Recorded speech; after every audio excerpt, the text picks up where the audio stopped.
I began to look at the brain tumor and all these challenges as just that, as challenges. And I took it personal. And so I approached it like challenges. I approached it like, okay, this is an enemy. I'm gonna stand in front of this. Nothing that's wants to stand in front of something that's relentless. Even a brain tumor, even cancer. It's if you're relentless in everything you do, you're disciplined, the way you eat, the way you drink, the way you spiritually, the way you wake up in the morning, the way you go to bed in the morning. If you start to change everything you do, you'll begin to see that even cancer has to yield to you. It's just the mentality. So I would say that mentality of just take one more step. You're struggling right now today as a listener, one more step, one more day.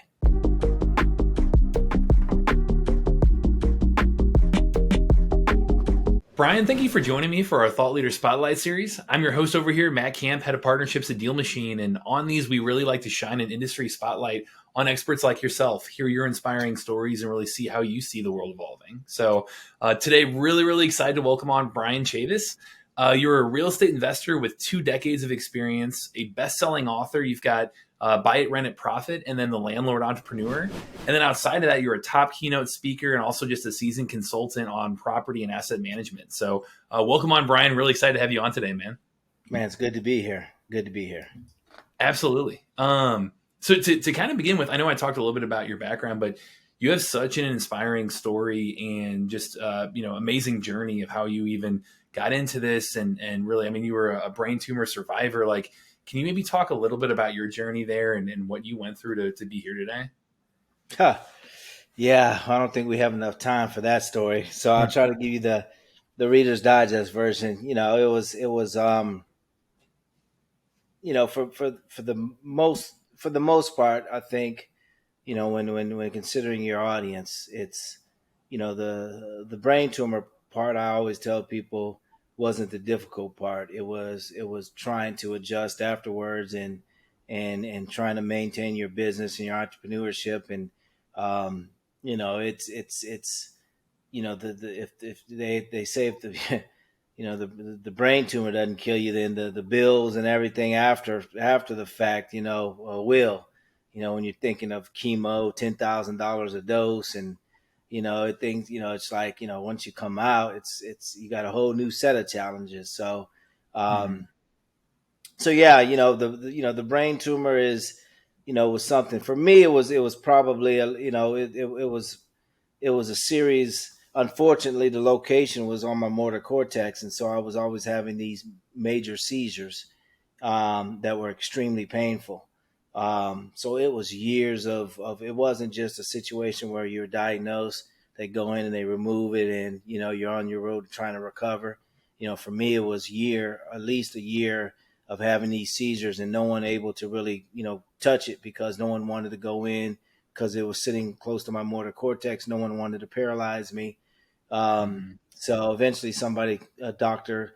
Valley came in and said, hey, listen, I'll map his brain. And they mapped my brain. And then while I was awake, they removed the tumor.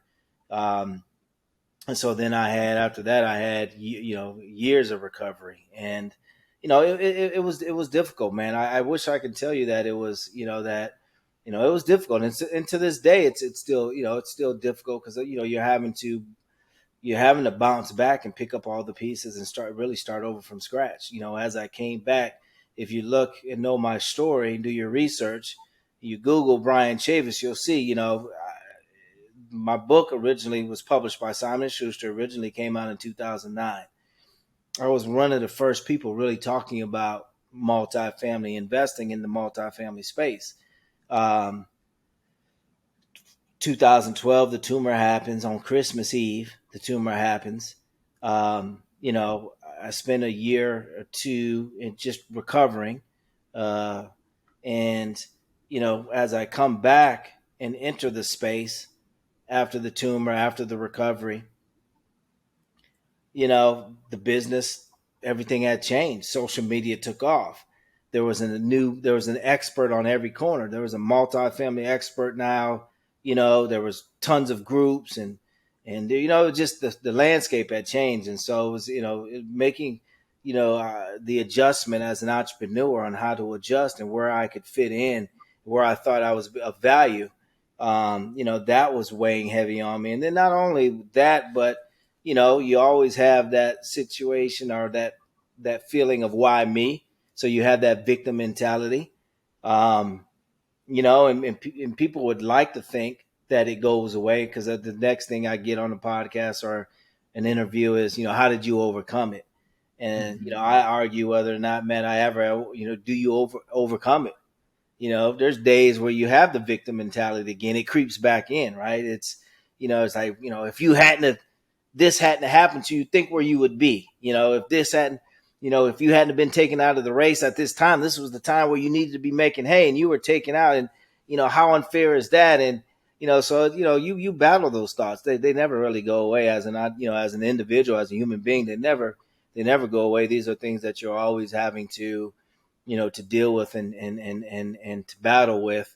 For me, I have to try to rely on my faith.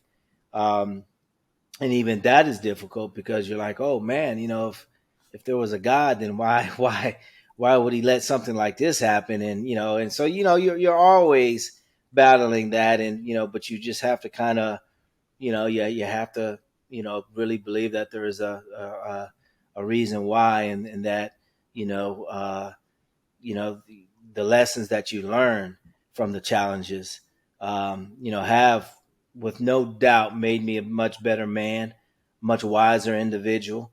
Having to have gone through that, there's lessons in that could have never gotten from a Tony Robinson seminar or a book.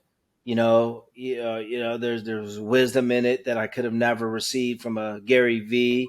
You know what I mean? So all the conventional ways we digest uh, leadership,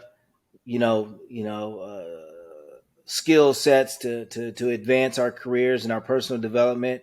Um, there was no book on this. There was no boot camp. There was no leadership conference. That taught me what I learned. Through this, and still learning through this. It's been a learning lesson, but yeah, man, it was an extremely difficult challenge, but I'm blessed to be here. So I can always, when that voice pops in and you why me, and you want to go to the victim mentality, I have to then be thankful that I'm here. And so many that have battled what I've battled are no longer here.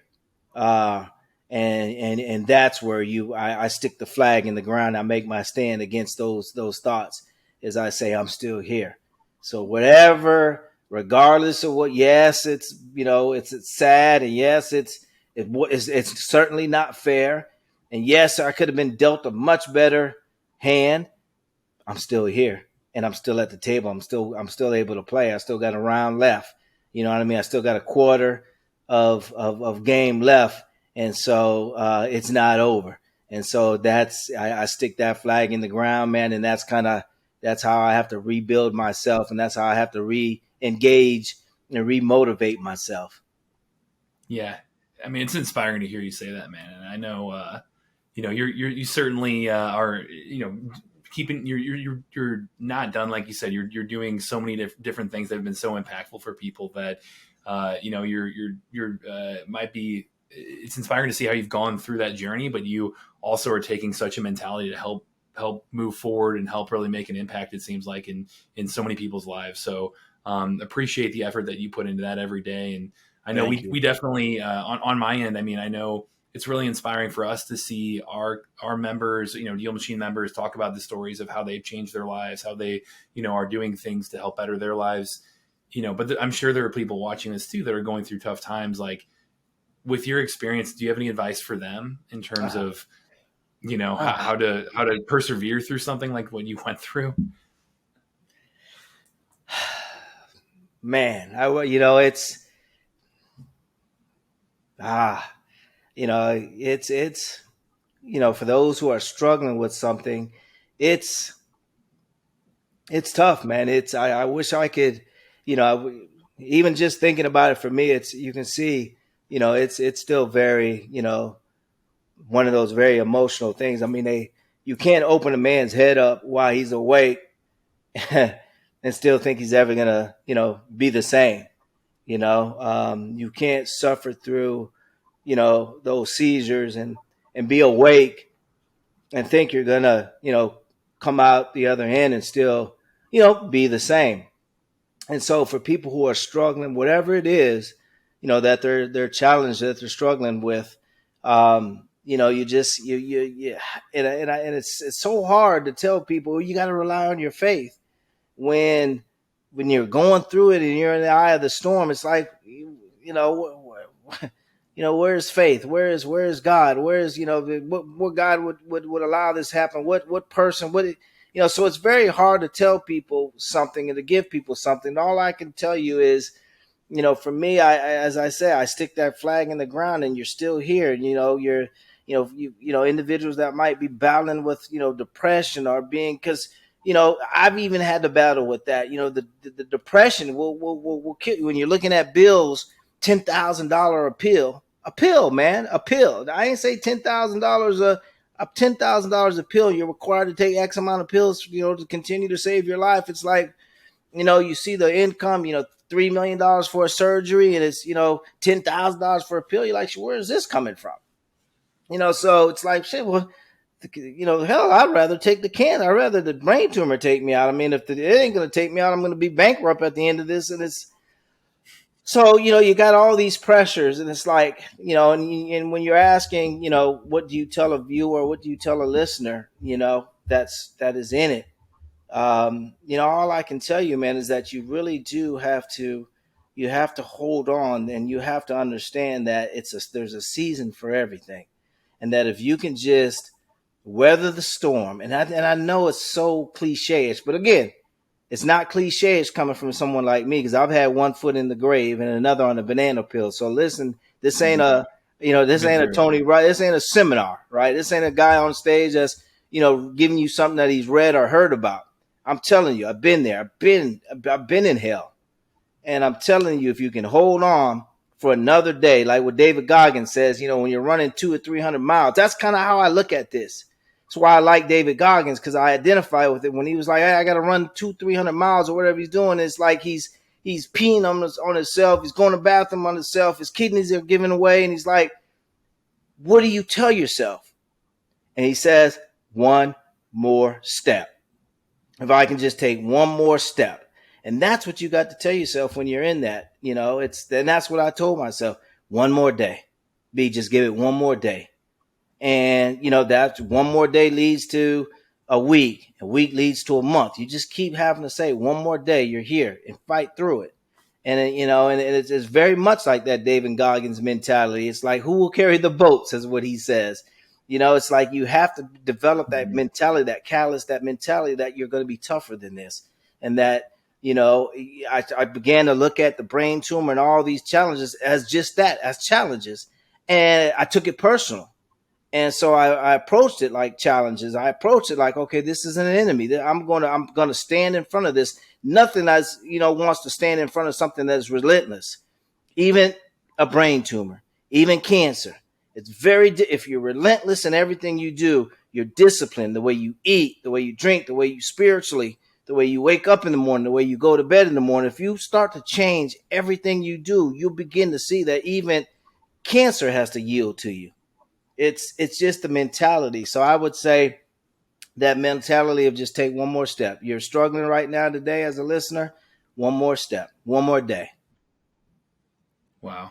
Yeah, it's tough to follow up off that, but I really, really appreciate you being that open and real with our audience, man. I mean, now that you're on, back on the horse, and you're at it, and you're taking that next step, you're approaching every day with that mentality. Can you maybe share share with our audience stuff you're working on, what drives you every day? Like, can you maybe talk a little bit about that, and Yeah. how you're making an impact now?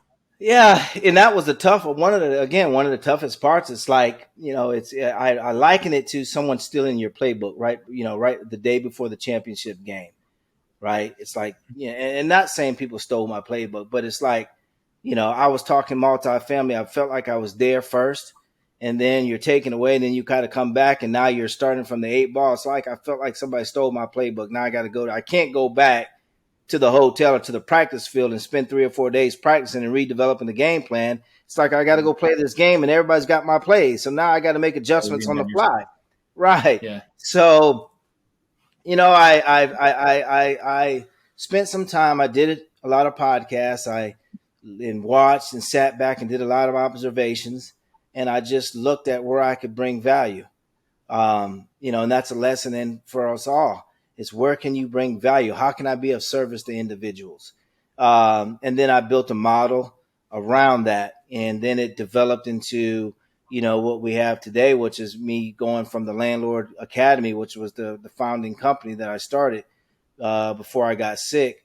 I changed it to Buy It, Rent It, Profit Education, and developed a platform and built because of course people are going to say, well, Bryan, there's platforms out there that do online training. Yes, there's online training platforms, but I wanted to combine three key elements: an online training platform, community, like what you see on Facebook and social media. I noticed a lot of people were gravitating towards there, trying to do deals there, but there was gaps in that. There's gaps in the training and learning. A lot of the training and on demand and online learning platforms. So I seen the gaps and developed, a platform that focused on the on demand and focused on the community, and then focused on something that I hadn't seen, which was developing an on-site or online workstation where investors could actually go, your listeners who wanted to transition from maybe single family into duplexes, quads, small apartment buildings, large apartment buildings, wanted to transform into more of the commercial space. They could go in and find a place where they can learn, network, and analyze deals and put deals under contract, create offering memorandums, put letter of intents out, create management plans, download procedures manuals, download legal forms or landlord tenant forms, a place where they can do all of their work. So I created a workstation, a dashboard that allowed individuals to do the day-to-day operational work, right, and Mm-hmm. learn and network in one place, where you're having to jump on Facebook, having to jump on Udemy to take some courses, then having to go to this place and do some work, this place to look up properties, this place upload this spreadsheet to analyze it and underwrite it. And now, I wanted to create one place, one platform that allowed all of these tools and resources, those three keys, which was the online on-demand training, where you can get this knowledge quickly at your pace, community and support, not only just the community, but the support there. You find groups that you can, either create yourself or be a part of. You can, share deals just like you do on social media, share videos, deals, documents, great community. And then, of course, that workstation to where you can do all your work in one area, in one place. And so that's kind of what what has kept me busy and kept me up, kept me motivated, Yeah. that carrot out in front of me to keep me moving forward to provide that service. I love it, man. What's the best place for people to visit that too? Like what, we'll Yeah. make sure to link to it. But Buyitrentitprofit.com. So it's just named there after we the go. book. Yeah. BuyitRentitprofit.com. You can find that book in any bookstore. It's in anywhere, Barnes and Nobles, airport. It's a Simon and Schuster bestseller. So it's I think it's one of Mhm. 5 books in the U.S. Library of Congress on property management, asset management, and multifamily investing. Oh, no way. That's Yep. awesome. Yeah. So if we, one thing I was curious about, so we do have, I would say the majority of people watching this are probably thinking, single family and just like trying to get rolling on there. Can you maybe talk a little bit why people should consider multifamily, could help transition into multifamily, and maybe even share some of the best practices, like a little bit of the playbook of, okay, here's how to start making that journey yourself as an investor? Yeah, and it's there's probably not one thing somebody can say in a 30-minute podcast. For It's a sure. set of skills that you have to develop. Hmm. But you want to. The idea was never to stay within the single family realm. It's, the monopoly is 5 greenhouses, 1 red hotel for a reason. The benefit to scale up, right? The idea is to scale up. That's where the wealth is. That's how you mitigate risk, by owning more units. you offset the risk. So it's fine, DealMachine, and for your audience to start off in the single family realm. You're supposed to, and then you just scale up.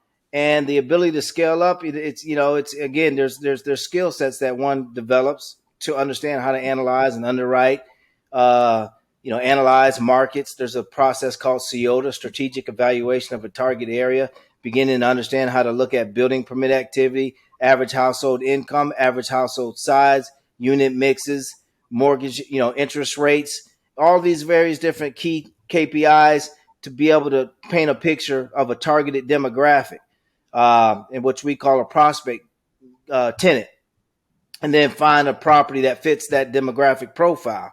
And then of course you predict, you pro forma, the market and where the rents are going to, how the rents will increase over a given time. And so you can understand current value and future value.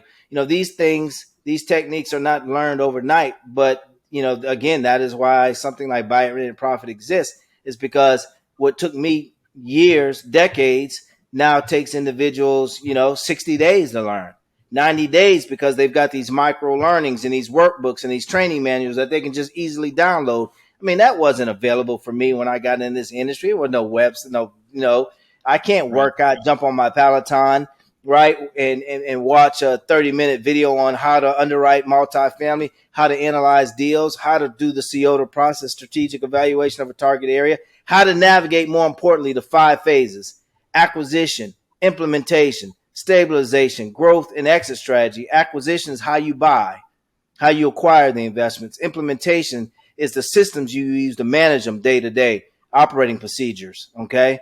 How to implement the management plans, put those in place and the budgets in place. And then stabilization, how to take the reporting that you're getting on a daily basis to implement the management plan to stabilize the asset. And then obviously from stabilization, you enter into growth and then exit strategy. So to be able to navigate those 5 phases is something that, took years in the multifamily industry for me to learn, many years being on site, many years taking training courses. And now, individuals can, while they're working out at the Y or at the gym, take these micro courses in underwriting, micro courses in finance, micro courses in asset and property management, 30, 40 minutes, man, and then download a manual and you're off and running. So yeah, so it's a lot easier than one would think to make that transition, but it's something that I think your listeners and viewers, they need to. If you haven't figured out how to implement that plan, I would say that, this is a challenge that I'm giving to your listeners is, at the, before 2023 ends, I want you to understand how to go from 5 green houses to 1 red hotel, put a plan in place to do that. That is how you find success. You scale up and you benefit from what we call the economies of scale. I love it, man. Yeah, I mean, obviously you can't, listen to a 30-minute interview and come out of it with the, ready to go, ready to make that jump. But as you see people, especially like our audience, as they, start to level up and think about, that multifamily space, are there any common pitfalls or common mistakes that you see people making that, you should keep in mind right away, so that way, they are set up for a little bit of success here, right off the bat? Or It, the biggest pitfall is not approaching it like a business. So a lot of the fundamentals don't apply that you might do wholesaling or flipping properties. Those are more project management skills. And there's a lot of things that won't apply. You do have to have a basic understanding of how to evaluate assets, understanding how properties are managed day to day, when you start to scale up and you start getting into actually owning, the property. So, a lot of the individuals that are using DealMachine as a tool might be using it as a wholesaler, might be using it as a flipper, might be using it to just acquire some single family homes. So for, depending on where you're, what level you're at, or your, what lens you're looking through, wholesaler, flipper, it might be a landlord right now, but you're just in that single family space. Whatever lens you're looking at is just understanding that when you do that transition, make sure you approach the business like a business, and you have to take it seriously. So require, again, like I said, there's programs and things, there's individual. I'm not the only individual, that has training programs. There's people who've created wonderful training programs get the training, get the knowledge, and again, approach it, like a business. That would probably where I see the most mistakes, where people kind of they try to patch it all together, and they don't give it the respect and the investment in themselves and in the business that it deserves, and they think it's more just project management type of responsibilities, but it's unfortunately it's much more than that. And so yeah, approaching it like a business when you decide to scale up is the key. Yeah. I mean, that's a great way to think ahead and make decisions early on that will scale with you. And I think, one thing we do hear often on the landlording side you're talking about, and I mean, you've quite literally written the book on it, is, hey, should I be my own landlord? Should I hire a property management company? Like, or just the property management side of being a landlord. Like, can you maybe talk through Yeah, that decision and how to think through absolutely. that? So no Yeah. matter what you do, if you're going to get involved with real estate and owning property, no matter what you do, here to take this as this is the fundamental truth, a fundamental truth that is tested, you know, with time and experience. It doesn't matter if you hire a third party property manager, you still must know what they know, if not more.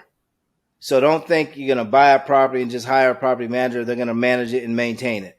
No, you still have to understand property management, because no matter what, you still need to. Then you need if I hire you, Matt, as my property manager, then I become an asset manager, and an asset manager knows both sides: the finance side, the management plan side, and the day to day operation side. That's why they're the asset manager. The property manager knows the day to day operational side. The asset manager knows both sides, but their job is to make sure you stay on plan. You stay on the budget, you stay on the management plan, because they understand the underwriting and the returns that need to be made. The finance side, they understand the returns that need to be made on that investment. So even if you turn it over to a property manager, you still got to know operations. You still must become a student of being a great property manager, a great operator. All right. So that is the key, is where, hey, let's just turn this over. No, you don't turn anything over to anyone.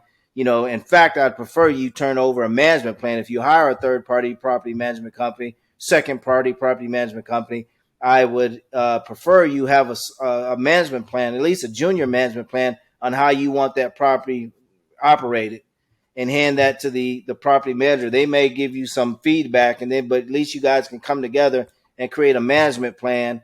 And a management agreement put a management agreement in place, signed by the both of you, that represents both sides. A little bit about hey, listen, we can't do this, we can't do that. You're going to negotiate that, but at the end of the day, as a landlord, even with a single family home, you've got to remember, this is something really important for your listeners and viewers to understand. You're at much greater risk with a single family home than I am with a 5-unit. I can hide many more mistakes in the amount of units that I have. You got one. If you have an example, if Matt, you got a duplex and I got a single family home, I've got one vacancy. You got one vacancy. What's your vacancy rate? Right. 50%. Yeah. There you go. Not What's 100. mine? 100. There you go. There you go. So you've decreased your exposure to risk by 50% by owning one more unit. The metaphor is this: the more units you have, the more risk diverse you are. So when you have a single family home, it's a break even ratio. So if you're half assing it and you're not taking it and approaching it like a business, and you're not, if you don't understand the things that I'm trying to relate to you in 30 minutes, which is virtually impossible, but if you're not grasping a little bit of these concepts and you're understanding, you can't afford to make mistakes with the single family home, then you've got to make sure that that your operations are extremely tight, because again, you're dealing with a break even ratio. You're not benefiting from the economies of scale. You're not able to hide a lot of mistakes. Absolutely. Yeah. I mean, and I don't want to run too far over on you, man. This has been very inspiring. I think, like, one last question I did want to bring up. I know you've talked about, there's the single family, multifamily, you've got a variety of experience here yourself. in terms of the market and where it's at today, I know it's, about to be February 2023. Is there anything that you're doing differently or anything that you're pivoting? I mean, obviously it's tough to paint the market in one broad stroke or anything like that. But we do have people who are like, hey, is now a good time to get into real estate? Like that's, we hear that often too. How would you kind of answer that? And how would you think through where we're at in terms of the market? That's a great question. Number one, it's always a great time to get involved with the real estate. Ownership in real estate, owning assets is really should be the only thing on your mind. Whether you work a full time job, if this is your full time job, this is your part time habit, hobby. Owning and operating assets should be always at the top of your list. That's number one. Any good operator, any good investor understands how to enter the market at any cycle. Are there more favorable cycles? Yeah, certainly. I like to see blood in the water. Everyone likes to see a recession. So many would argue that, hey, look, we're entering into opportune time, with the looms and glooms of a recession, on everybody's mind. So I think, but even when there wasn't a recession and everybody was dancing to a great sheet of music, I still got 60%, 62% returns on a downtown St. Petersburg project that I navigated even through COVID. So, no one can argue with me and tell me that it's about the operator. It doesn't necessarily, don't focus on what cycle, waiting for the right. It's not like that jump rope and skipping rope. And you're waiting for the right to jump in and start skipping. It's just never, you jump in, you start skipping, you make the moves. You just have to be fundamentally sound. I'm fundamentally sound. I understand operations. I understand, I've got the fundamentals and the skill set. So I can enter in at any time, and play the game. I can sit down at any time and play the game.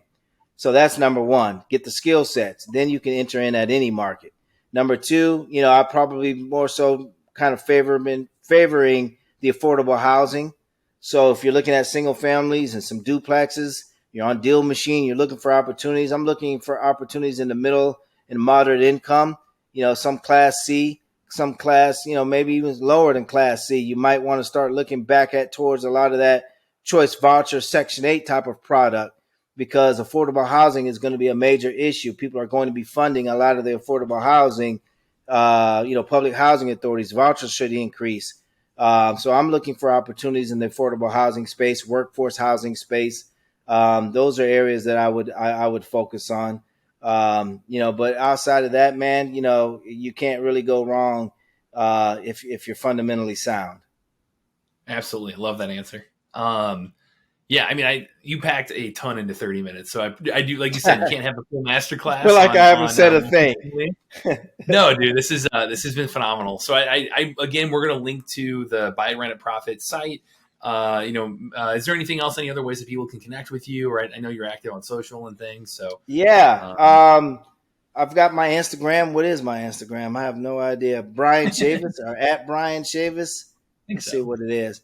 We'll Bryan.Chavis. So I guess at Bryan.Chavis is what they say. I'm on Instagram. I'm on Facebook. You type in Bryan Chavis, you'll find me. Buy It, Rent It, Profit. You can interact with me. You don't have to be a member to use a lot of our tools and resources. Remember, most of them are free. It just, kind of limits you to how many forms and, the level of underwriting, how deep you can go in generating the reports and things of that nature. But you can still do back of the envelope evaluations for free.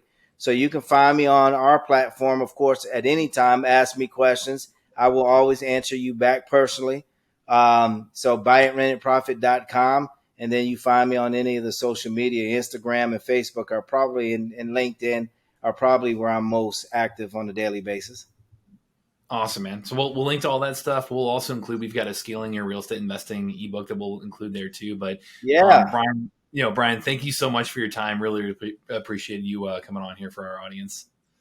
Thank you for having me, man. I greatly appreciate you and excited to see DealMachine and help DealMachine members grow their portfolios and their business. Absolutely, man. So to everyone watching, again, this is Matt Camp over here with DealMachine, and happy deal finding.